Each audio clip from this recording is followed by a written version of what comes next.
నమస్తే, good evening, welcome to B6 మన వెలుగు మన వార్తలకు.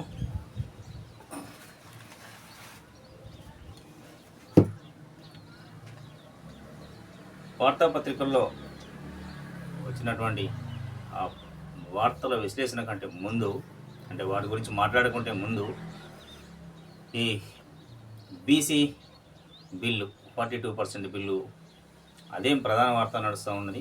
ఇక స్థానిక ఎన్నికలకు ఈరోజు జూలై 31 చివరి రోజు. ఈ నెల ఆగస్టు సెప్టెంబర్ లోపల చివరి లోపల ఏంది సెప్టెంబర్ 30వ తారీఖు లోపల సర్పంచుల ఎలక్షన్స్కు డెడ్లైన్ పెట్టిండ్రు రాష్ట్ర అత్యున్నత న్యాయస్థానం హైకోర్టు ఆ రోజు చెప్పింది కదా, సెప్టెంబర్లోగా local body elections, sarpanch elections అవన్నీ కూడా మీరు ఫుల్ఫిల్ చేయమని చెప్పేసి, అంటే పూర్తి గావించేసి గ్రామాల అభివృద్ధికి తోడ్పడాలని చెప్పేసి, అంటే గ్రామాలు నిజంగా అభివృద్ధి చెందాలని, గ్రామాలలో పనులు కావాలంటే మరి స్పెషల్ ఆఫీసర్లు, సెక్రటరీలు ఆధ్వర్యంలోనే నడుస్తున్నాయి. ఇక లైట్లు, వీధులు, మోర్లు ఇవన్నీ అంటే కొందరైతే మేము జేబులలో నుంచి ఖర్చు పెడుతున్నాం అంటున్నారు. మరి అది ఎంత మేరకు నిజమో అది పక్కన పెడితే, ఈ అధికారుల పరిపాలన ప్రజాప్రతినిధులు అక్కడ ఉంటే తప్ప, సర్పంచులు, జడ్పీటీసీలు, ఎంపీటీసీలు ఉంటే తప్ప ఇవన్నీ ఒక కొలిక్కి వచ్చే విధంగా లేవు. కానీ అసలు కొలిక్కి రాని విషయం ఏమున్నదంటే, ఈ 42% బీసీ రిజర్వేషన్ బిల్లు ఉంది కదా, ఏ కేంద్రం మెడల్ వంచి అయినా నేను తీసుకొస్తానని ముఖ్యమంత్రి గారు మాట చెప్పడం జరిగింది. అదే మాదిరిగా అది ఇప్పుడు పెనం మీద నుంచి ఎటో పడిపోయినట్టు అయిపోయింది. చెలో ఢిల్లీ కార్యక్రమం పెట్టిండ్రు కదా వాళ్ళు. అదెంత మేరకు మరి మీరు ఢిల్లీలో ఏం చేస్తారు, అసలు ఇది ముందు నుంచే మనం చెప్పినాం మన ఛానల్లో. ఏంటి ఆర్డినెన్స్ ఆ పదం కంటే ముందే ఏంటి వీళ్ళు ఆర్డినెన్స్ తీసుకొచ్చైనా సరే మేము అమలు చేస్తామని, లేదు పార్టీ పరంగా ఇస్తామని చెప్పేసి ముందు చెప్పారు. పార్టీ పరంగా ఏ పార్టీ అయినా ఇస్తారు, పార్టీ పరంగా కాదు. చట్టరూపకంగా ఉంటే చట్టం చేస్తే అది మీకు అన్ని రకాలుగా బెనిఫిట్. మీరు గెటాన్ అయిపోతారు, కాంగ్రెస్ పార్టీ గెటాన్ అయిపోతుంది లోకల్ బాడీ ఎలక్షన్స్ అని చెప్పేసి. కానీ అది ఇప్పటికి కూడా అమలు కాదు అనేటటువంటి అపోహలు మాత్రం పెట్టుకోవద్దు. ఎందుకంటే ఏ క్షణాన్నైనా ఏ నిర్ణయమైనా జరగచ్చు. అదే రాజకీయం, అది నాయకులు చేసేటటువంటి జిమ్మిక్కులు. అది ఏ పార్టీ అయినా కావచ్చు, ఏ నాయకులైనా కావచ్చు. ఇటు బీఆర్ఎస్లు బీజేపీ మీద, బీజేపీ వాళ్ళు బీఆర్ఎస్ల మీద, ఈ రెండు పార్టీలు కాదు కాంగ్రెస్ మీద, కాంగ్రెస్ వాళ్ళు వీళ్ళ మీద అన్నట్టు. మరి బీజేపీ వాళ్ళది కూడా బాధ్యతనే కదా, సెంట్రల్ గవర్నమెంట్లో ఉన్నారు కదా. 3 నెలల ముందు, సరే 3 నెలల ముందు వాళ్ళు 3 నెలల ముందు ఇచ్చిండ్రు, కానీ వాళ్ళు అక్కడ పోయి ఏం చేయలేరు. మరి ఎంపీలు ఉన్నారు కదా, బీజేపీ ఎంపీలు. మీరు కలగ చేసుకుని బీజేపీ పార్టీ అక్కడ ఉన్నటువంటి ప్రధాని గారితోనో లోక్సభలో చర్చించో, ప్రధాని గారితో ప్రత్యేకంగా చర్చించి ఒత్తిడి తీసుకొచ్చి, సార్ ఇది మనకు బిల్ 42% బిల్ కనుక అయిపోతే చట్టరూపం దాలిస్తే మనకు బీసీల తరఫున మన పార్టీ నిలదొక్కుంటుంది. అది గతంలో బండి సంజయ్ అన్న పార్టీ ప్రెసిడెంట్గా ఉన్నప్పుడు ప్రభుత్వం రావాల్సిందా, కానీ అనివార్యం కాదు. అది వాళ్ళ అంతర్గతం, మనకి ఏ పార్టీని మనం ఎత్తుకోవడం లేదు. బట్ ఏంటంటే అప్పుడు అవకాశం మిస్ అయింది. ఇప్పుడు కూడా ఇది చేసి ఇస్తారు. రాజకీయాలకు పార్టీ అధ్యక్షులకు కావచ్చు, లేదా సలహాలు ఎట్లా ఇస్తారో తెలియదు, కానీ గ్రౌండ్ లెవెల్ నుంచి సలహాలు పోతే కరెక్ట్ ఉంటుంది. ఇది గ్రౌండ్ లెవెల్, మనం చెప్పేది గ్రౌండ్ లెవెల్. ఎట్లా ఉన్నది అంటే, మనం ఏదో హైదరాబాద్ హ్యాబిట్స్ అక్కడక్కడ ఉండే చెప్పడం లేదు. మనం మాట్లాడుతున్నది గ్రౌండ్ లెవెల్ తిరిగి వచ్చిన తర్వాత మాట్లాడుతున్నాం. ఏమున్నది అభిప్రాయం? అరే కనీసం వీళ్ళు పంపిండ్రు, వీళ్ళు పోలేరు, ధర్నాలు చేయలేదు, ఒత్తిడి తీసుకురాలే, కేంద్ర ప్రభుత్వం లేరు కదా, వాళ్ళు బీజేపీ వాళ్ళు చేస్తారన్నా వాళ్ళకి అడ్వాంటేజ్ ఉంటుండే కదా అని చెప్పేసి ప్రజలు మాట్లాడుకుంటున్నారు. అది గ్రహించైనా ఇప్పటికైనా కేంద్ర ప్రభుత్వం ఇప్పుడు ఆ బిల్లు కాస్త ఎక్కడికి చేరాల్సిన చోటు చేరింది కదా, అదొక గవర్నర్ నుంచి ఎక్కడికి పోవాల్సింది అక్కడికి పోయింది. మరిగా అది ఎక్కడి దాకా వస్తుంది అనేది ఏంటి, ఆర్డినెన్స్ కూడా క్వశ్చన్ మార్క్ అనేది కూడా అయిపోయింది. ఎందుకంటే రాష్ట్రపతి దగ్గరికి పంపిండు, గవర్నర్ పరిశీలన కోసం అని రాష్ట్రపతి దగ్గరికి పంపిండు. అది అదృష్టవశాత్తు ఒత్తిడి పెంచి అన్ని, అసలు రాజకీయాలకు అతీతంగా వీళ్ళు ఉంటారా అంటే ఉండరు అనేది తేటతలం అయిపోయింది. ఎవరు, బీఆర్ఎస్లు కావచ్చు, బీజేపీ కావచ్చు, కాంగ్రెస్లు కావచ్చు. సరే ప్రభుత్వంలో రేపు మొన్నటి వరకు ఉన్న ప్రభుత్వం వాళ్ళు, ఇప్పుడు ఈ ప్రభుత్వం, రేపు బీజేపీ వాళ్ళు వస్తుండొచ్చు, ఇంకోళ్ళు వస్తుండొచ్చు, ఎక్స్పెక్ట్ కొత్త పార్టీ వస్తుండొచ్చు. కానీ బయట ఉన్నంతసేపు ఒక మాట, కుర్చీలో కూర్చున్నంతసేపు తర్వాత ఇంకో రెండో మాట. అదే రాజకీయం. అది మన దగ్గర ఉన్నటువంటి పాలిటిక్స్. పవర్ వచ్చేదాకా ఒకటి, పవర్ వచ్చిందా అది ఇక దాన్ని ఏమంటాము, మార్పు అంటారు. ఏహే పార్టీలో ఉన్నప్పుడు అన్యాయాన్ని సాధ్యమవుతాయా అనేటివి సాధ్యమై తెలుసుకుని చేసే వాళ్ళనే మేధావులు అంటారు. మరి మీరు సాధ్యం అధికారం సీటు కోసం, అధికారం కోసం ఇష్టం వచ్చిన హామీలు ఇచ్చేసి ఏం చేస్తారు, ఏదో ఒకటి మాట్లాడేస్తారు కదా, అది ఇట్లా మెడలకు చుట్టుకుంటుంది. ఇక రానున్న తర కొత్త రాజకీయ నాయకులన్నా అందుకోసమే ఎస్సీ ఎస్టీ బీసీ రాజకీయ పార్టీ రాష్ట్రంలో అనివార్యమైంది. అది ఖచ్చితంగా రాబోతున్నదనే ప్రజల లోపల కూడా బలంగా భావన ఏర్పడిపోయింది. ఎందుకంటే తిరుగుతున్నాం కాబట్టి చూస్తున్నాం. మిత్రులారా, ఇప్పటికైనా నేను ముందు నుంచి మేము మొత్తుకునేది ఏంటంటే, ఈ 75 సంవత్సరాల పరిపాలన సరిపోయింది. అది ఏ పార్టీ అయినా కావచ్చు.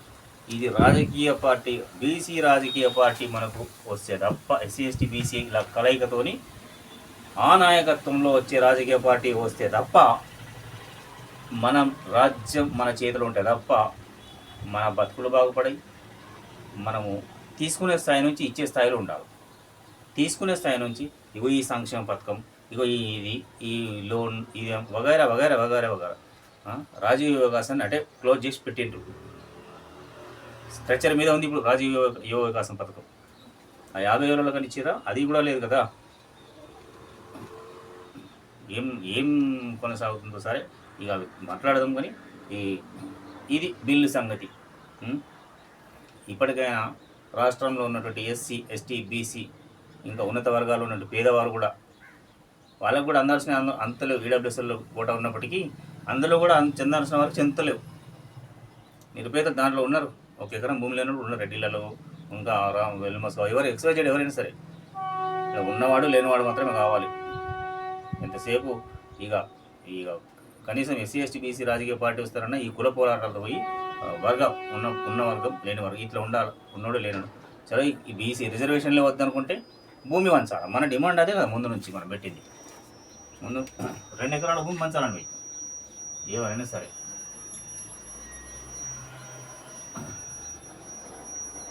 రెండు ఎకరాల భూమి పంచుండ్రి, రిజర్వేషన్ బస్కాతం. ప్రతి దేశంలో ఉన్నటువంటి ప్రతి కుటుంబానికి, రాష్ట్రంలో కాదు, రాష్ట్రంలో అయితే సాధ్యం చేయండి. ముందు 2 ఎకరాల భూమి పంచుండ్రి, రిజర్వేషన్ తీసేయండి. వాని పని వాళ్ళు చేసుకుంటారు, ఎవరి పని వాళ్ళు చేసుకుంటారు, హాయిగా ఉంటారు. ఒకరికి ఎక్కువ ఆస్తి, ఒకరికి తక్కువ ఆస్తి. ఎక్కువ భూమి ప్రధానం. ఆ భూమితోనే హెచ్చు తగ్గులు ఉంటున్నాయి. తరాల నుంచి జరిగినటువంటి ఉద్యమాలు, పోరాటాలు కావచ్చు కేవలం భూమి కోసం. కేవలం అంటే కేవలం కాదు, భూమి అస్తిత్వం, భూమి మనిషి అస్తిత్వానికి, మనిషి నిలబడడానికి, మనిషి బతకడానికి, మనిషి గుర్తింపు భూమి మాత్రమే. అందుకోసమే ఈ భూమి పంచాలని చెప్పేసి అంటున్నాం. మేము 500 ఎకరాలు ఉంటే తీసి లేనోడికి మనం చెప్పడం లేదు. ఉన్నటువంటి పడావ భూములు కావచ్చు, వ్యవసాయోగ్యకరమైనటువంటి భూములు కావచ్చు, 10 నుంచి 20 లక్షల ఎకరాల భూమి ఉంది కదా, ఆ భూమిని మంచి పని చెప్పుకోవాలి. ఇనాం భూములు ఉన్నాయి. కొన్ని చోట్ల ఇనాం భూములు కూడా 10 మందికి ఉంటే ఒక్కడు పట్టా చేసుకున్నటువంటి ఉన్నది, ఒక్కడి పేరు మీద చేసుకున్నటువంటి దౌర్భాగ్యులు ఉన్నారు. 10 మందికి ఇనాం భూములు ఇస్తే తెలుసో తెలియక ఇవి నడుస్తున్నాయి కదా అనుకుంటే ధరణి పుణ్యమా అని చెప్పేసి, పుణ్యమే పాపనం, దాన్ని కూడా ఏం చేసిండ్రు, ఆ ఒక్కడే చేసుకుని ఇది నాదే అనే పరిస్థితులు ఉన్నాయి. అటువంటివి కూడా తహసీల్దార్ల దృష్టికి మేము తీసుకెళ్ళినాం. కానీ ఇంకా జీవో వచ్చేటట్టు మేము చేయలేము అని అంటారు. పొంగులేటి శ్రీనివాసరెడ్డి గారు, మంత్రి గారు, సీరన్న గారు, మీరు దాని మీద దృష్టి పెట్టండి. మీరు ఇచ్చిండ్రు, మరి ఎంఆర్ఓలను అడుగుతేనేమో, తహసీల్దార్లు అడుగుతేనేమో ఇంకా రాలేదు అంటున్నారు. పేపర్ స్టేట్మెంట్ వచ్చింది, జీవో రాలేదు, సర్క్యులేషన్ రాలేదు అని అంటారు. ఇక మరి మాకు అర్థం కావట్లేదు. కొన్ని చోట్ల చేస్తున్నారు, చేయని వారిని మాత్రం మేము మీ దృష్టికి తీసుకొస్తాం ఖచ్చితంగా. అట్లాంటి బాధ్యతలు కూడా ఉన్నారు. సో భూమి మాత్రమే మనిషి బతకడానికి ప్రధానమైనటువంటి ఉత్పత్తి అంటారండి. ఉత్పత్తి.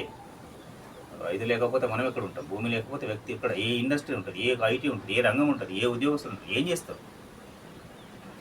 సో మిత్రులారా, ఇప్పటికీ తేరుకుందాం. ఎస్సీ ఎస్టీ బీసీ నాయకత్వంలో రాజకీయ పార్టీ రావాల్సిందే. ఇట్లాంటి పెండింగ్ విన్నింగ్ ఇవన్నీ ఏముండయి. అప్పుడు మనదే మనోళ్ళు ఇచ్చే దగ్గర ఉంటే సరి సమానంగా ఉద్యోగాలు కావచ్చు, నిరుద్యోగం పోవడం కావచ్చు, సంక్షేమం కావచ్చు, అన్నీ మనకు కావాల్సింది భూములు పంచడం. ఈ భూమి ఖచ్చితంగా దీని మీద డిపెండ్. ప్రతి మనిషి బతికి డిపెండ్ దీని మీదనే. ఎందుకు దుబాయ్లో పోతలేరా? అమెరికా పోతున్నామంటారు పాపం ఐటీ రంగంలో. ఎందుకు ఇక్కడ లేరా? ఇక్కడ కంపెనీ స్థాపన అయితే అప్పటికి ఎట్లా కావాలో చేస్తారు. అక్కడ మేధావులు నడిపిస్తున్నారు దాన్ని ఈ విధంగా అనేది ఉంటుంది. రిజల్ట్ 2028-29 రిజల్ట్ ఉంటుంది. ఇంకా మనకు కావాల్సింది విద్య, వైద్యం. ఈ పూర్తిగా మనం రోజు చెప్పుకున్నట్టే ప్రభుత్వ అధీనంలో ఉండాలి. పూర్తిగా ప్రభుత్వం కార్పొరేట్ అనేది తీసిపడేయండి, ప్రైవేట్ అనేది తీసిపడేయండి. చేస్తారా? చేయగలుగుతారా? సాధ్యమయ్యే పని అనేది సాధ్యమైతే ఎప్పుడు వీళ్ళున్నప్పుడు కాదు. ఏ రాజకీయ పార్టీ చేయదు. ఎస్సీ ఎస్టీ బీసీ నాయకత్వంలో ఆ ప్రజల నాయకత్వం ఉన్నప్పుడు మాత్రం ఇది సాధ్యమైతే. సో మనకు ఆల్టర్నేట్ ఏంది? ఈ పార్టీలు కాదు, రాజకీయ పార్టీ అనేది ఒకటి పుట్టుకు రావాలి. అప్పుడే ఆల్టర్నేట్ అవుతుంది. లేదు ఇప్పుడున్న ప్రభుత్వం కనుక ఇవి చేసిందనుకోండి, ఇంకా ఉంటారు 20 ఏళ్ళ దాకా. నిరభ్యంతరంగా చెప్తున్నాం.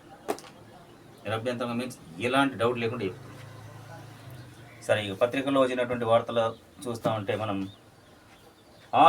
ముందుగా వెలుగు తీసుకుంటే ఆర్డినెన్స్పై ఆర్డినెన్స్పై పీఠముడి గవర్నర్ ఆమోదించగానే స్థానిక ఎన్నికలకు వెళ్ళాలనుకున్న సర్కార్ అనూహ్యంగా రాష్ట్రపతి పరిశీలనకు పంపిన గవర్నర్. ఎస్, అప్పుడు 3 నెలలు లేట్ చేశారు కదా. ఆ 3 నెలల ధర్నాను చాలాసార్లు 10 సార్లు పోవచ్చు ముఖ్యమంత్రి గారు రేవంత్ రెడ్డి గారు. మరి అప్పుడే ప్రధానమంత్రి గారితో మాట్లాడి ఏదో ప్రెషర్ పెట్టు, లేకపోతే అక్కడనే ధర్నాలు అదో చలో ఇది పిలుపులు ఇచ్చి, లేదు ప్రయాణం దాన్ని ఏమంటారు బామాలో బతిమలాడో చేయించేసుకుంటే ఇప్పుడు మీకు కలిసి వచ్చేది. ఇప్పుడు వాళ్ళకి కలిసి రాదు, వీళ్ళకి కలిసి రాదు. కాబట్టి ఎటుపోతుందో అనేది బీఆర్ఎస్ వాళ్ళు పెట్టిరు. చూద్దాం అదేందో ఇక గమ్మత్ అనిపిస్తుంది. అది బీసీ లీడర్లు ఏకమవుతారంటే ఏకమవుతారు, అయ్యిండ్రు. అది చాపకం దీని నిర్లెక్క ఉన్నది. ఎస్సీ ఎస్టీ బీసీ నాయకులు ఏకమవుతున్నారు. ఎక్కడికక్కడ ఒకటైదున్నారు.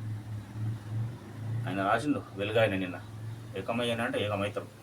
కానీ కేవలం బీసీ లీడర్లు మాత్రం కాదు, నేను చెప్తున్నా, బీసీ లీడర్లను మాత్రమే కాదు, ఎస్సీ ఎస్టీ బీసీలు కలిస్తేనే పార్టీ ఆ నాయకత్వంలో వస్తే అది నిలదొక్కుంటుంది, అధికారంలోకి రాగలుగుతుంది.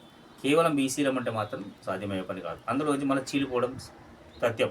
సో ఈ పాపులేషన్ ఎక్కువ ఉన్న వర్గాలని ఒకటైతే, ఈ 3 వర్గాలు ఒకటైతే, ఉన్నత వర్గాలు ఉన్న పేదలు మాత్రం కలిసేస్తారు. కాబట్టి అప్పుడు మనం రాజ్యాధికారం, రాజ్యం మనది అవుతుంది. రాజ్యాంగంలో మనం కూర్చోగలుగుతాం, వెళ్ళగలుగుతాం. అయితే ఇక ఆర్డినెన్స్పై పీఠముడి కదా గవర్నర్ ఆమోదించగానే స్థానిక ఎన్నికలు వెళ్ళాలి. ఇది ఎక్స్పెక్ట్ చేసిందే. అంటే అంత దూరం పోతుంది అనుకోలేదు. కానీ ముఖ్యమంత్రి గారు చెప్పినట్టు ఏంటంటే ఆర్డినెన్స్తోనే ఆగుతుంది అనుకున్నాం. కానీ అనూహ్యంగా ఏంటంటే గవర్నర్ ఎవరు? రాష్ట్రపతి పెడితే కేంద్ర ప్రభుత్వం పెట్టినటువంటి వ్యక్తి గవర్నర్గా ఉంటారు ప్రతి రాష్ట్రంలో. అది గుర్తున్న సంగతి. ఇక్కడ ప్రభుత్వం వేరు, అక్కడ బీజేపీ. గవర్నరు మొన్న ఉపరాష్ట్రపతి సంగతి చూసినాం కదా.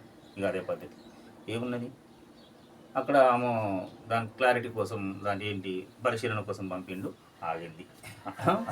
మరి అది కనుక అక్కడ నుంచి ఎలాంటి అడ్డంకులు లేకుండా ఇక దాంట్లో కూడా రాజకీయం ఉండదంటే కంపల్సరీ ఉండి ఉంటుంది. ఉపరాష్ట్రపతి చూసినాం కదా రాజీనామా ధన్ఖడ్ గారిది. ఈ నెల 14న గవర్నర్ వద్దకు పంచాయతీరాజ్ చట్ట సవరణ ఆర్డినెన్స్ బిల్లు. ఈ నెల 14న గవర్నర్ వద్దకు వీళ్ళు మన స్టేట్ గవర్నమెంట్ పంపింది కదా. అలాగే 4-5 రోజుల్లోనే ఆమోదం లభిస్తుందని భావించిన ప్రభుత్వం ఆ వెంటనే రిజర్వేషన్లకు జీవో ఇవ్వచ్చిన ఆలోచన. ఇంతలోనే బిల్లును రాష్ట్రపతికి పంపిన గవర్నర్ నిర్ణయం వెనుక కేంద్రం ఉన్నట్లు రాష్ట్ర సర్కారు అనుమానం ఏందనుమానం ఖచ్చితంగా అది ఈ తమిళనాడులో జరగలేదు. ఇక ప్రతి రాష్ట్రంలో కేంద్రంలో ఎవరుంటే వాళ్ళ వ్యక్తులు గవర్నర్లుగా ఉంటారు. కాబట్టి రాజ్యాంగానికి లోబడి వారు పనిచేయాల్సి ఉంటుంది. ఆ పదవి అట్లాంటిది గవర్నర్ పదవి. రాష్ట్రపతి కూడా, ఉపరాష్ట్రపతి. కానీ ఇప్పుడు అట్లా కొనసాగుతుందా? కనపడలేదు కదా. ఎందుకంటే ప్రెషర్ కంపల్సరీ ఉంటుంది. మనం బహిరంగంగానే చూసినాం కదా ఉపరాష్ట్రపతి. ఇంతలోనే బిల్లును రాష్ట్రపతికి పంపిన గవర్నర్ నిర్ణయం కేంద్రం ఉన్నట్లు రాష్ట్ర సర్కారు అనుమానం ఏందనుమానం ఉన్న విషయమేనా. ఇప్పటికే రాష్ట్రపతి వద్ద పెండింగ్లో 2 బీసీ బిల్లులు. కేంద్రంపై ఒత్తిడికి ఆగస్టు 5, 6, 7 తేదీల్లో ఢిల్లీ వేదికగా రాష్ట్ర సర్కారు పోరాటం. మీరు ఇప్పుడు చేసేది 5, 6, 7 తారీఖు ఆగస్టులో చేసేది. సరే, మీ స్ట్రాటజీ, మీ ఆలోచన విధానం, మీ టెక్నిక్ ఏముందో ఆ పరంగా అయినా సరే చేసుకురండి, చూద్దాం మరి. కానీ ఇక ఆగస్టు 15 వరకు వేచి చూసి పార్టీ పరంగానైనా రిజర్వేషన్ ఇవ్వాలని నిర్ణయం. ఎస్, మళ్ళీ మొదటికి వచ్చేటట్టున్నారు మీరు. కానీ అదే ముందు అదే చెప్పారు, ఇప్పుడు అదే చెప్తున్నారు. వాళ్ళు ఇవ్వకపోతే పార్టీ పరంగా ఇస్తాం. పార్టీ పరంగా ఇస్తే ఇప్పుడే ఉంటారు, తర్వాత అది మళ్ళీ అందుకోసమే ఆల్టర్నేట్ కంపల్సరీగా. ఆల్టర్నేట్ మళ్ళీ బీజేపీని మాత్రం మనం ఎవరు వచ్చినా సరే ఎస్సీ ఎస్టీ బీసీల రాజకీయ పార్టీ వస్తుంది తప్ప ఇవన్నీ సాధ్యమయ్యే పనులుగా కనబడతలేదు మాకైతే. అయితే ఇక ఈ ఒత్తిడి ఏదో ముందుగా చేసేదండి ప్రభుత్వం, తెలంగాణ రాష్ట్ర ప్రభుత్వం ముందుగానే చేయాల్సిన పని ఇది.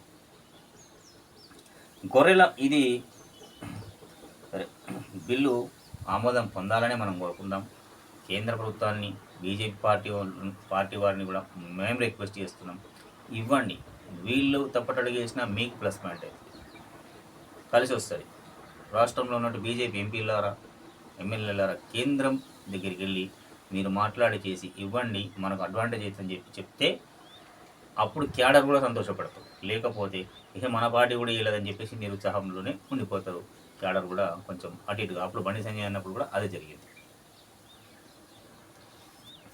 గొర్రెల పంపిణీ స్కామ్లో ఈడీ సోదాలు. మాజీ మంత్రి తలసాని ఓఎస్డీ కళ్యాణ్ కుమార్ ఇంట్లో భారీగా నగదు పట్టివేత.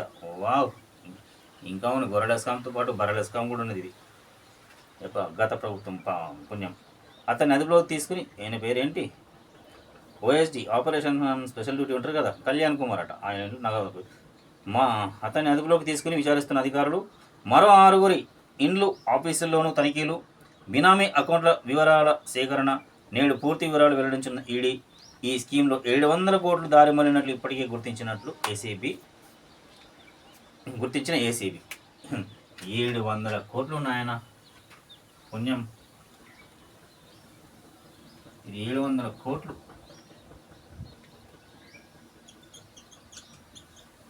గ్రౌండ్ లెవెల్ నుంచి, గ్రామ స్థాయి నుంచి జిల్లా స్థాయి వరకు కనుక ఎంక్వైరీ చేస్తే 700 కోట్లు కాదు, ఇంకెక్కువ వెళ్తాయి. ఇవి అట్లున్నది. సైకిల్ అది ఏంటంటే అమ్మాలి ఇవ్వాలి లబ్ధిదారులకు, అట్లా జరిగినటువంటి స్కామ్ అది. 700 కోట్లు అంటే మాటలా? రికవరీ అవుతుందా? పోనీ మరి ఇది రికవరీ చేస్తారా? రికవరీ అవుతుందా? ఏసీబీ పట్టుబట్టు కరెక్ట్, ఏసీబీ పట్టుబడి రికవరీ అయ్యేనా రికవరీ? మరి ఏసీబీకి పట్టుబడ్డ వారంతా రికవరీ అవుతున్నాయా?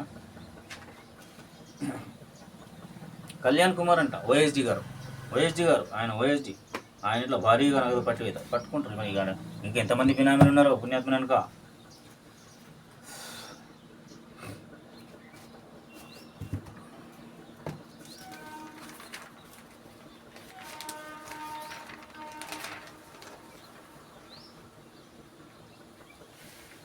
ఇది బీసీ బిల్లు మనకు స్థానికమైన. ఇంకొకటి ఏంటంటే, మిత్రులారా, ఆడియన్స్, వ్యూయర్స్, సబ్స్క్రైబర్స్, ప్రజలారా, ఆశావాహులారా, గ్రామాల్లో, మండలాల్లో, జిల్లాల్లో మీరు 42% బిల్లు కోసం వేసి చూడకుండా మీ ప్రయత్నాలు ఉండి అధిక మొత్తంలో నామినేషన్లు వేయండి. అధిక మొత్తంలో ఖచ్చితంగా ఆ ప్రయత్నాలను ఉండాలి. మేము గెలుస్తామని చెప్పేసి ఉండాలి తప్ప అది వస్తేనే రిజర్వేషన్ ఎట్లయితే ఇంకా అది కాదు మనకు కావాల్సింది. మన పట్టుదలతో, మీ పట్టుదలతో మీరు ఉండాలి. మీ ప్రయత్నాలు మీరు చేస్తూనే ఉండాలి. అది అయ్యేది రాత్రి రాజకీయ నాయకులు తింటుంటే రాత్రి కుమ్మ కలిపి బిల్ పాస్ అయిందని ఇస్తారు. అట్లా ఉంటే కథలు. అందుకోసమే దాని గురించి ఆలోచన చేయకుండా ఈ పద్ధతిలో వెళ్ళాలి. మీ స్ట్రాటజీ మీకు ఉండాలి, మీ ఆలోచన విధానం మీకు ఉండాలి. అంతేగాని 42% బిల్లు వస్తున్నాయి మనకు వస్తుంది అది కానే కాదు. అది అయ్యేది అవుతుంది. కాగరకార్యం గంధర్వ తీర్చినట్టుగా అయితే సంతోషం, లేకున్నా మేము బరిలో ఉంటామని చెప్పేసి అట్లా ఉండండి.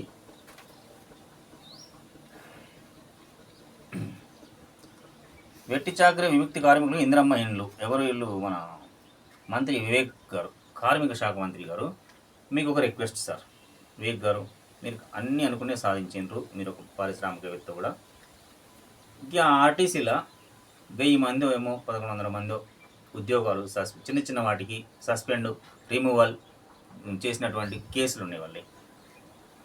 వాళ్ళకు గవర్నమెంట్ ఆర్డర్ ఇచ్చిందంట, వాళ్ళ ఉద్యోగాలకు తీసుకోమని. ముఖ్యమంత్రి గారు దయచేసి ఆర్డర్ ఇచ్చిందంట. మీ ప్రభుత్వం, కాంగ్రెస్ ప్రభుత్వం, మన ఇప్పుడున్న ప్రభుత్వం ఆర్డర్ ఇచ్చిందంట ఉద్యోగాలకు తీసుకోమని. జర వాళ్ళ మీద దృష్టి పెట్టి వాళ్ళని ఉద్యోగాలకు తీసుకోండి. వాళ్ళ అదేంటి మన ప్రజాభవన్ చుట్టూ తిరిగి పాపం చెప్పులు అరిగిపోతున్నాయని నాకు 2-3 ఫోన్ చేశాను. ఇలా పొద్దున కూడా చేసిండు కదా, అన్న ఎట్లన్నా ఇబ్బంది అయిపోతుందన్న, ఏం చేయమంటాం మమ్మల్ని అని అంటే, సరే వేసి చూడండి అన్న, మీకు ప్రభుత్వం అన్యాయం చేయదు. సరే అధికారులు అక్కడక్కడ ఉండొచ్చు, అని అంటే లేదన్నా అంటే నిజంగా నేను మన ప్రజాభవన్కి వెళ్ళి చదివితే కళ్ళకి నీళ్ళు వచ్చేసినాడు అలా చూస్తే అక్కడ. ఇక రిటైర్మెంట్ ఉద్యోగులు అయితే బెనిఫిట్స్ రాక వాళ్ళు కూడా ప్రతి సోమవారం ఏదో చేస్తామని చెప్పేసి వాళ్ళు డిసైడ్ అయ్యారు. ఈ వ్యతిరేకత చిన్న చిన్నవి కాస్త పెద్దగా కాకముందే కార్మిక శాఖ మంత్రి మీరు ఉన్నారు కదా వివేక్ గారు, దయచేసి మేము రిక్వెస్ట్ చేస్తున్నాం మా ఛానల్ తరఫున వారిని ఉద్యోగులకు తీసుకొని వాళ్ళ యొక్క కుటుంబాలలో సంతోషాన్ని నింపండి. వాళ్ళేం లక్షాధికారులు లక్ష జీతం ఉన్న వాళ్ళు గారు, వేలల్లో జీతం ఉన్న వాళ్ళు. వాళ్ళు పడే కష్టం ఎవరు చేయరు. డ్యూటీలు డబల్ డ్యూటీలు, ఒక్కలు తెలితే ఇట్లా ఒక్కలు కనబడుతుంది. ఇవి ఇవ్వండి, వెట్టి చాకరీ విముక్తి కార్మికులకు ఇందిరమ్మ ఇల్లు ఇవ్వండి. సంతోషకరమైన విషయం అది, చెయ్యాల్సిందే. ఇంకొకసారి మన వెలుగు పేపర్కు రిక్వెస్ట్ చేస్తున్నాం, ఈ వెట్టి చాకరీ అనే పదాన్ని వాడకుండా ఇంకేదైనా ఉంటుంది, ఇంకేదైనా ఉంటే రాయండి.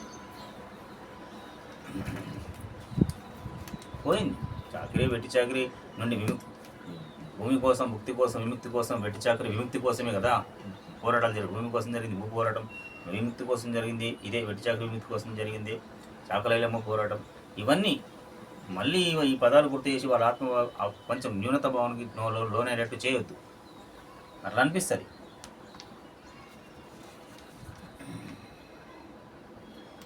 ఇది మళ్ళీ ఫీల్డ్ అసిస్టెంట్లకు హెల్త్ కార్డులట అక్క, ఫీల్డ్ అసిస్టెంట్లకు ఇవ్వండి అక్క సీతక్క గారు, ఫీల్డ్ అసిస్టెంట్లకు ఇది ఇవ్వండి, సంతోషమే. కానీ అట్ ద సేమ్ టైం ఇది గ్రూప్ ఇన్సూరెన్స్ హెల్త్ ఇన్సూరెన్స్ కల్పిస్తాం మంత్రి సీతక్క. బదిలీలకు గ్రీన్ సిగ్నల్, ఓకే. ఫీల్డ్ అసిస్టెంట్లను చేయండి, ఒక చోటు నుండి ఇంకో చోటు చేయండి. ఒకే చోట పాతుకుపోయింట్ కూడా కరెక్ట్ కాదు.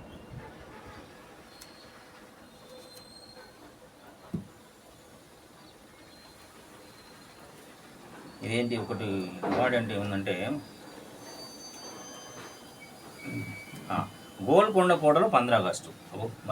మళ్ళీ అక్కడికి వచ్చిందా గోల్కొండ కోటకైనా? ఆగస్టు 15, ఇక రేపు ఫస్ట్ కదా, ఆగస్టు 15 స్వాతంత్ర దినోత్సవాన్ని గోల్కొండ కోటలో నిర్వహిస్తారంట. గోల్కొండ కోటలో జరగనున్న స్వాతంత్ర దినోత్సవ వేడుకల కోసం విస్తృత ఏర్పాటు చేయాలని అధికారులను సిఎస్ రామకృష్ణారావు ఆదేశించారు. బుధవారం ఆయన సెక్రటరియట్లో అధికారులతో సమావేశమయ్యారు. ఈ సందర్భంగా సీఎస్ మాట్లాడుతూ స్వాతంత్ర దినోత్సవం రోజున ముందుగా సీఎం రేవంత్ రెడ్డి అమరవీరుల స్మారక చిహ్నం వద్ద నివాళులు అర్పించనున్నారని తెలిపారు. అదే మెమోరియల్ ఉంటుంది కదా, అమరవీరుల స్మారక స్తూపం దగ్గర.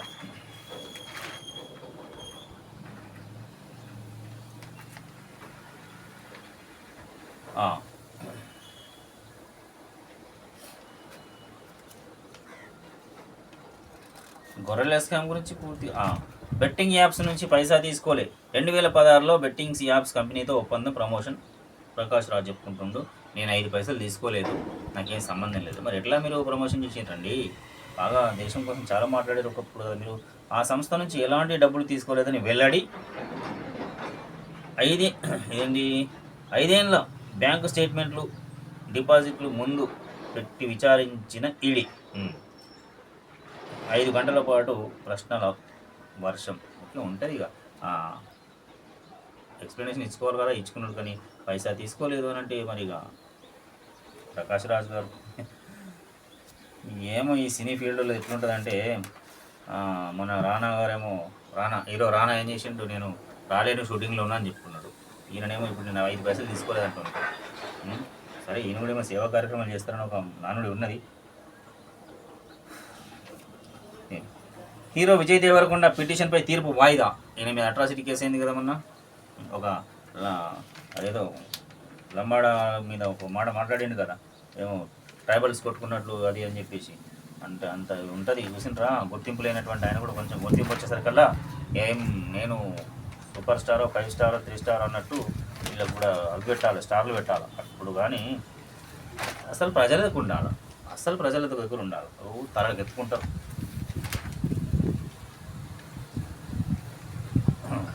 ఫోన్ హ్యాంగ్, సర్వర్ డౌన్, చేయుత పింఛన్ల పంపిణీలో ఇబ్బందులు.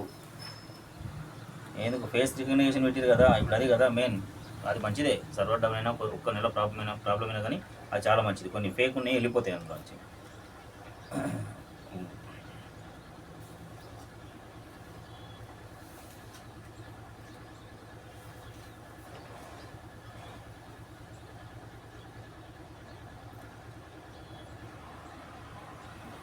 కావు. ఫుడ్, నీళ్లు, బాత్రూమ్స్ లేవు. కాలినడకన కలెక్టరేట్కు స్టూడెంట్లు. మధ్యలో అడ్డుకుని వెనక్కి పంపించిన పోలీసులు. స్కూల్కు వెళ్ళి విచారణ చేసిన అడిషనల్ కలెక్టర్. హైవేపై పాదయాత్రగా వెళ్తున్న విద్యార్థులు. ఇక్కడ అలంపూర్ అదేంది జోగులాంబ గద్వాల జిల్లా. అలంపూర్ చౌరస్తాలోని మహాత్మా జ్యోతిరావు పూలే బాలుర గురుకుల పాఠశాలలో సవలతులు లేవని స్టూడెంట్స్ బుధవారం రోడ్డెక్కారు. ఉదయం కాలినడకన కలెక్టరేట్కు బయలుదేరి వెళ్లారు. 10వ తరగతి స్టూడెంట్స్ దాదాపు 59 మంది. 10వ తరగతులే పోయి 59 60 మంది అనుకోండి. 59 మంది కాలినడకన వెళ్తుంటే అధికారుల దగ్గరికి వెళ్తుంటే పోలీసులకు తెలియదు. కలెక్టర్ గారి దగ్గరికి వెళ్తుంటే పోలీసులకు తెలియడంతో అక్కడికి వెళ్ళారు. ఉండవల్లి మండలం ఇటిక్యాలపాటు స్టేజీ సమీపంలో నేషనల్ హైవేపై అడ్డుకున్నారు. సమస్య పరిష్కారం అయ్యేలా చూస్తామని నచ్చజెప్పి డీసీఎంలో హాస్టల్కు తరలించారు. ఈ సందర్భంగా పలువురు స్టూడెంట్లు మాట్లాడుతూ పాఠశాలలో 570 మంది స్టూడెంట్లు ఉంటున్నామన్నారు. ఫుడ్, నీళ్లతో పాటు సరిపడా బాత్రూమ్స్ లేవన్నారు. సిబ్బంది ఇబ్బందులకు గురి చేస్తున్నారని ఆవేదన వ్యక్తం చేశారు. తాగడానికి బోరు నీరు మాత్రమే ఉందని, మినరల్ వాటర్ ప్లాంట్ రిపేరు అయిందన్నారు. అంటే చెడిపోయిందేమో. టీచర్లు ఆఫీసర్ల దృష్టికి తీసుకెళ్ళినా పట్టించుకోవడం లేదని వాపోయారు. పురుగుల అన్నం పెడుతున్నారని టీచర్ల దృష్టికి వెళ్తే మీ కడుపులో కూడా ఎన్నో పురుగులు ఉన్నాయి. ఎవరా మీరు టీచర్లేనా? అలంపూర్లో ఈ పిల్లలను అన్నంలో పురుగులు వస్తున్నాయంటే మీ కడుపులో కూడా పురుగులే ఉన్నాయి అన్నారంట వీళ్ళు అన్న టీచర్లు. మీరు నిజంగా టీచర్లేనా? మీ పిల్లల్ని అట్లే అంటారు. ఇండ్లల్లో పెడతారా మీ పిల్లలకు? ఇంటికాడ పురుగుల అన్నం పెడతారా? ఉపాధ్యాయుడు అంటే ఎట్లా? దేవుడు ఇంటి దగ్గర తల్లిదండ్రులను ఎన్నో ఆశలతో అక్కడ జాయిన్ చేసి వస్తారు. ఇదే నా మాట్లాడేది తీరు, ఒక ఉపాధ్యాయులు మాట్లాడే తీరు.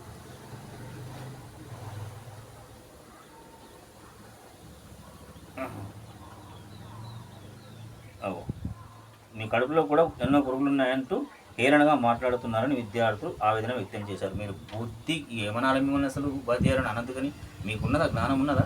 మేము హాస్టల్లో చదువుకున్నాం కానీ బంగారం లెక్క చూసుకున్నాం మమ్మల్ని మాకు చదువు చెప్పిన ఉపాధ్యాయులు బంగారం లెక్క మాతో పాటే ఉండేవారు. మాతో పాటు ఏది ఉంటే అది తినేవారు. నో టిఫిన్ బాక్సెస్ మీ మాదిరిగా స్టైలిష్గా. ఇప్పుడు ఏం మాట్లాడుతున్నారు వీళ్ళు? మీ కడుపులో పురుగులు ఉంటే అని హేళన చేస్తారు విద్యార్థులను.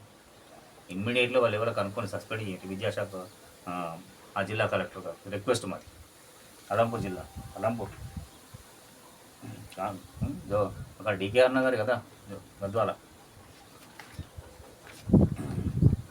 ఒక్క బాత్రూమ్ కూడా సరిగా లేకపోవడంతో టాయిలెట్కు వ్యవసాయ పొలాల్లోకి వెళ్లాల్సి వస్తుందన్నారు. భూముల యజమానులు కూడా రానివ్వడం లేదని, దీంతో తీవ్ర ఇబ్బందులు ఎదుర్కొంటున్నామని స్టూడెంట్లు వాపోయారు. కాగా సమాచారం అందిన వెంటనే అడిషనల్ కలెక్టర్ నరసింహరావు స్కూల్కు వెళ్ళి స్టూడెంట్ల సమస్యలపై ఎంక్వైరీ చేస్తుండగా అక్కడే వారితో పనులు చేయించడం చర్చనీయాంశంగా మారింది. చాలా మంచి పని చేశారు. వంట సామాగ్రిని ఒక బండిపై వేసుకొని తోస్తూ కిచెన్ వరకు స్టూడెంట్స్ తీసుకెళ్లారు. గురుకుల స్కూల్లోని సమస్యలను పరిష్కరిస్తామని అడిషనల్ కలెక్టర్ నరసింహరావు హామీ ఇచ్చారు. ఏదైనా సమస్య ఉంటే తమ దృష్టికి తీసుకురావాలని సూచించారు. ఎమ్మెల్యే విజయుడు కూడా స్కూల్కు చేరుకొని స్టూడెంట్ల ద్వారా సమస్యను అడిగి తెలుసుకుని పరిష్కారం చేయాలని ఆఫీసర్లు సూచించారు. అక్కడ ఎమ్మెల్యే గారు కూడా ఎవరు విజయుడు అంట, అతను వెళ్ళి సమస్య పరిష్కారం. మీరు సమస్య క్రియేట్ అయిన తర్వాత కాదు సార్, సమస్య రాకముందే మరి ఎప్పుడు. నేను అందుకే అన్న ముందు ఒక చాలా రోజుల క్రితం ఎన్నికల కోసం మీరు ఓట్ల కోసం ఎట్లా తిరుగుతారో ఎమ్మెల్యేలు, నేను ముఖ్యమంత్రి గారిని రిక్వెస్ట్ చేస్తున్నా, పీసీసీ ప్రెసిడెంట్ గారిని కూడా రిక్వెస్ట్ చేస్తున్నా, మహేష్ కుమార్ గౌడ్ అన్న గారిని రిక్వెస్ట్ చేస్తున్నా, ఈ ఎమ్మెల్యేలను హెడ్ క్వార్టర్లో కాదు ఉంచేది, తిరుగుమన్నారు. కాన్స్టిట్యున్సీలో పాఠశాలలు, hostels, school residentials, Jyotirao Phule schools, మా ఏంటి ఇంకా మోడల్ స్కూల్స్, అన్ని స్కూల్స్, హాస్టల్స్, హాస్పిటల్స్ ఇవన్నీ తిరిగితే కనుక అప్పుడు భయం అనేది ఉంటుంది వాళ్ళకు. అప్పుడు భయం ఉంటుంది. ఎమ్మెల్యే గారు వస్తారు. కామారెడ్డి జిల్లాలో మాత్రం కలెక్టర్ ఆశీష్ సంగమాన్ గారు ఏ రోజు ఛాంబర్లో ఉన్నట్టుగా ఉంటారు. ప్రతిరోజు విజిటింగ్ ఉంటారు. ప్రతిరోజు ఆకస్మిక తనిఖీలే చేస్తారు సార్. ముందు నుంచే సార్ వచ్చినప్పటి నుండి. ఈ మధ్యలో అయితే మరీ ఎక్కువ. ప్రతి పిహెచ్సి సెంటర్ ఇన్స్పెక్షన్ అవుతుంది. ఎక్కడైనా మురికి ఉన్నదంటే ఇమ్మీడియట్లీ రోడ్ల వెంబడి ఇన్స్పెక్షన్. అట్లా ఆ మాదిరిగా ఎమ్మెల్యేలు కూడా మీరు తిరుగుంటాయి. ఓట్ల కోసం ఎందుకు వస్తారు? అప్పుడు ఓట్ల కోసం వస్తారు కదా. అప్పుడు అడుగుతారు కదా, ఇళ్ళలోకి వస్తారు కదా. ఇప్పుడు అట్లా ఇళ్ళలో ఏం ప్రాబ్లం ఉందని తిరగాలి కదా, అది బాధ్యతగా అస్సలు. అది ఒక ఎమ్మెల్యే ఆ విధంగా చేయాల్సేటటువంటి ఎమ్మెల్యే ఎవరంటే ఒక నాకు తెలిసి ఎల్లారెడ్డి నియోజకవర్గం మదన్ మోహన్ రావు గారు మాత్రం ఆ మాదిరిగా తిరుగుతాడు, గ్రామానికి తిరుగుతాడు. ఈ సమస్యను ఇమీడియట్గా పరిష్కారం చేయండి కలెక్టర్ గారు అండ్ ఆ యొక్క స్థానిక ఎమ్మెల్యే గారు. ఆ టీచర్లు ఎవరు కనుక్కొని ఎవరంటే ఏం పనిష్మెంట్ ఇస్తారో ఇవ్వండి వాళ్ళకి. మీ కడుపులో పురుగులు ఉన్నాయంటారు పిల్లలు అన్నం బాగలేదని చెప్తే. స్థానిక పోరుకు రెడీ, ప్రకటన రాకముందే ప్రధాన పార్టీలు ఎత్తుకు పై ఎత్తులు. ఎస్, ఇది కామన్, అది తప్పదు ఖచ్చితంగా. ఎందుకంటే ప్రధాన పార్టీలు మీ పార్టీలు అటు పెట్టుంటే పార్టీల పరంగా అది ఇప్పుడు జరిగేదిగా. రిజర్వేషన్ 42% రిజర్వేషన్ బిల్లు అన్ని పార్టీలు బెబ్బే అన్నట్టే అర్థమైపోతుందట.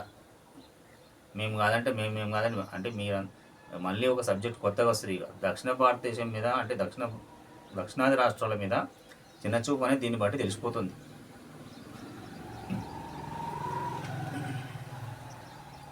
మనం కూడా అదే చెప్తున్నాం, స్థానిక పోరుకు రెడీ ఉండాలి. ఏ క్షణానైనా సరే మేమున్నాం అన్నట్టుగా అభ్యర్థులు రెడీగా ఉండాలి. మీ పనులు మీరు చేసుకుంటూనే ఉండాలి. కానీ ఆ 42% కోసం వేటి చూడాల్సిన అవసరం లేదు.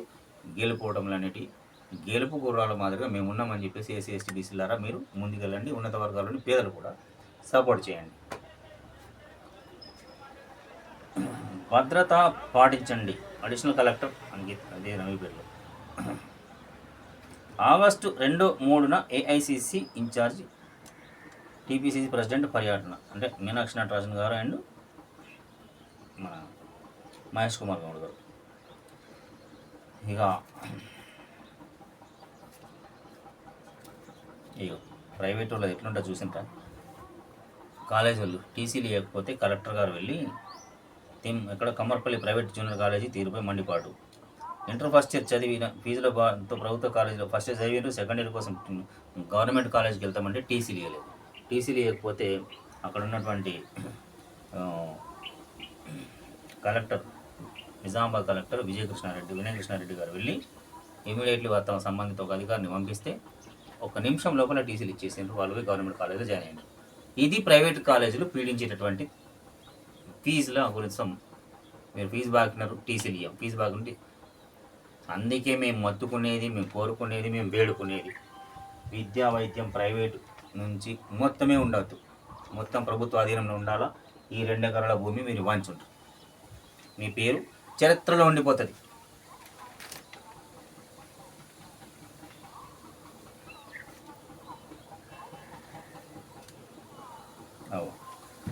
భూభారతి ఫిర్యాదును పరిష్కరించాలి. ఎస్, చాలా చోట్ల కొన్ని చోట్ల మాకు గుర్తున్నటువంటి దగ్గర కూడా తీసుకురాది చేయరాదు. అదే ఇనాం భూముల విషయమే, ఇనాం భూములే అక్కడ ఉన్నటువంటి ఇనాం భూముల గురించి. తాడవాయి మండలం, కామారెడ్డి జిల్లా తాడవాయి మండలం ఇనాం భూములు.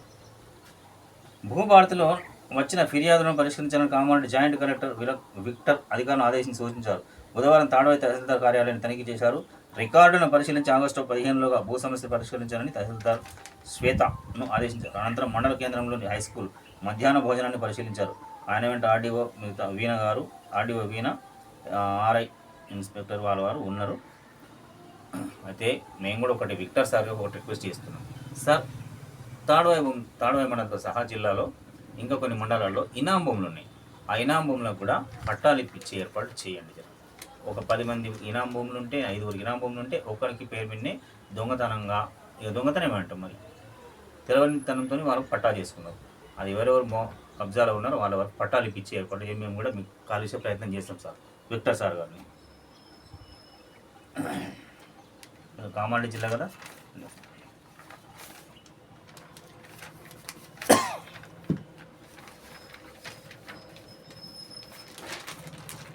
ఈ ట్రంప్ సంగతి మనకు ఇక నేను యుద్ధం ఆపిన అది ఇది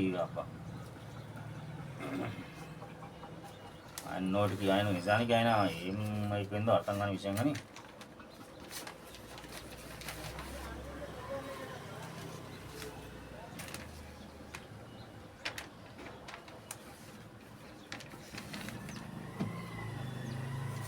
ఇది వెలుగు పేపర్లో ఉంటే ఇక సాక్షి నింగిలోకి నైసార్ జిఎస్ఎల్వి F-16 రాకెట్ ప్రయోగం విజయవంతం. మరో రాకెట్ విజయవంతంగా ప్రయోగం జరిగింది శ్రీహరికోట నుంచి.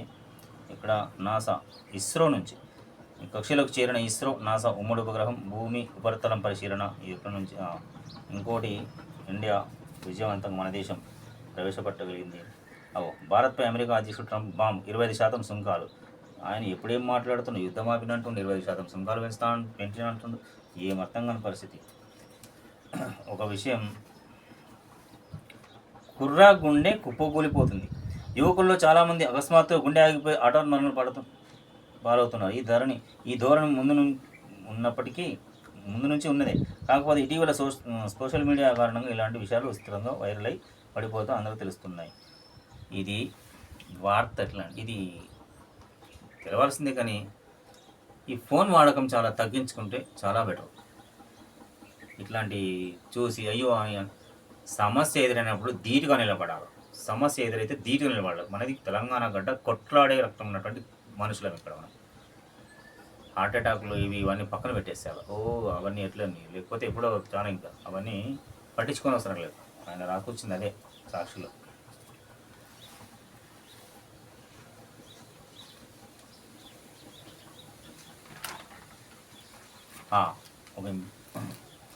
మీ తీయని ప్రేమ తగ్గించండి. పిల్లలకు ఎక్కువ చక్కెర పెడుతున్న తల్లిదండ్రులు ఫలితంగానే బాల్యం నుంచి అనారోగ్య సమస్యలు. రోజుకు గరిష్టంగా 5 టీ స్పూన్లు మించరాదు. ఎవరైనా పేరెంట్స్ గమనించాల్సింది ఏంటంటే, ఉదయం పూట పాలు తాగించిన షుగర్ తక్కువేయండి. టీ తాగించేవారు కానీ షుగర్ తక్కువేయండి. అంటే పొద్దుంతా 5 టీ స్పూన్లు అంట, ఇంత ఉంటుంది కదా, ఆ 5 టీ స్పూన్లకు మించొద్దు. ఆ విధంగా ఉండాలి. లేకపోతే చిన్నప్పటి నుంచే అది అనారోగ్యం పాలవుతున్న పిల్లలని ఏ వయసు వారికి ఎంత అని కూడా క్లియర్గా ఇచ్చిండ్రు. ఎన్ని టీ స్పూన్లో కూడా 330 ml అంటే 7 నుంచి 9 సంవత్సరాల వారు ఒక్కో దానిలో సుమారుగా ఎన్ని టీ స్పూన్లు ఉండొచ్చు. 2 ఏళ్లలో పిల్లలకు అదనపు చక్కెర ఇవ్వకూడదు. అసలు చక్కెరని ఇవ్వకూడదు 2 ఏళ్ళలోపు. 2 నుంచి 18 ఏళ్ళు 2 నుంచి 4 టీ స్పూన్ల వరకు ఇవ్వచ్చు. 18 ఏళ్ళకు పైబడ్డ వారికి గరిష్టంగా 5 టీ స్పూన్లు.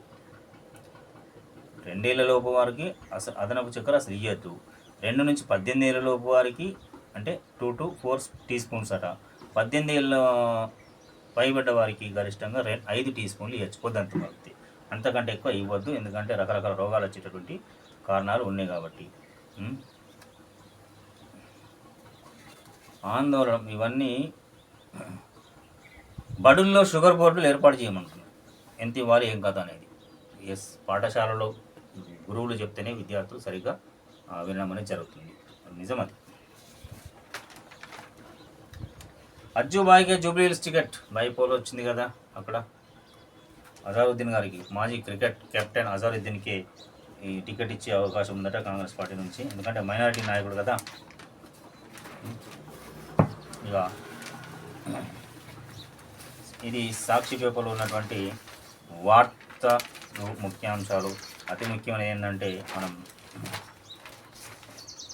అతి ముఖ్యంగా మనకు కావాల్సింది ఈ 42% బిల్ లోకల్ బాడీ ఎలక్షన్స్ ఇవే. కాబట్టి మరీ రిక్వెస్ట్ అండ్ మళ్ళీ రిపీట్ చేస్తున్నాం ఏంటంటే, దానికోసం ఎదురు చూడకుండానే ఏం చేయాలి, మీ పని మీరు చేస్తూ రంగంలో ముందుకు దూసుకుపోతూనే ఉండాలి. మీ ప్లాన్లలో, మీ ఎత్తుగడల్లో మీరు ఉండి రేసులో ఉండాలి తప్పితే SC ST BC and other upper క్యాస్ట్లో ఉన్నటువంటి పేదలు అంత కలిసి ఒక మంచి నాయకులను ఎన్నుకునే విధంగా ప్రజలు ఇప్పటి నుంచే ఇది కావాలి. సమయం లేదు. ఆగస్టు సెప్టెంబర్ కోర్టు పెట్టినటువంటి సమయం లోపల పూర్తి కావాలి. కాబట్టి బిల్లు కోసం ఎదురు చూడకుండానే ప్రిపరేషన్లో ఉండాలి. బిల్లు వస్తే మంచిది, బిల్లు రాకుండా కానీ గెలిచే ప్రయత్నాలు చేసుకోవాలి. మళ్ళీ వీ డిమాండ్ 2 ఎకరాల భూమి పేదలకు పంచండి. విద్యా వైద్యాన్ని పూర్తిగా ప్రభుత్వ ఆధీనంలోనే ఉండేటట్టు చేయండి. అప్పుడే కాంగ్రెస్ ప్రభుత్వాన్ని నడుపుతున్నటువంటి ఈ పెద్దలు ముఖ్యమంత్రి రేవంత్ రెడ్డి గారికి మీ పేరు చరిత్రలో ఉంటుంది అని చెప్పేసి మేము రిక్వెస్ట్ చేస్తున్నాం. ఆ దిశగా మీరు 2-3 సమస్యలు, క్లిష్టమైన సమస్యలు పరిష్కారం చేస్తారు కాబట్టి మరి చెప్తున్నాం సార్. సో ఆ దిశగా ఒక దృష్టి పెట్టండి. ఇక ఈ 700 కోట్ల రికవరీ ఏసీబీ అది ఏందోగా నడుస్తూనే ఉంటుంది. చూస్తూనే ఇవి ఈరోజు ముఖ్యాంశాలు విశ్లేషణ. ఏ రకంగా చూసినా ఎన్నికల చుట్టే తిరుగుతూ ఉంటుంది. స్థానిక ఎన్నికలు అయిపోయేంత వరకు B6 మన వెలుగు మన వార్తలు. నేను మీ రాజేష్.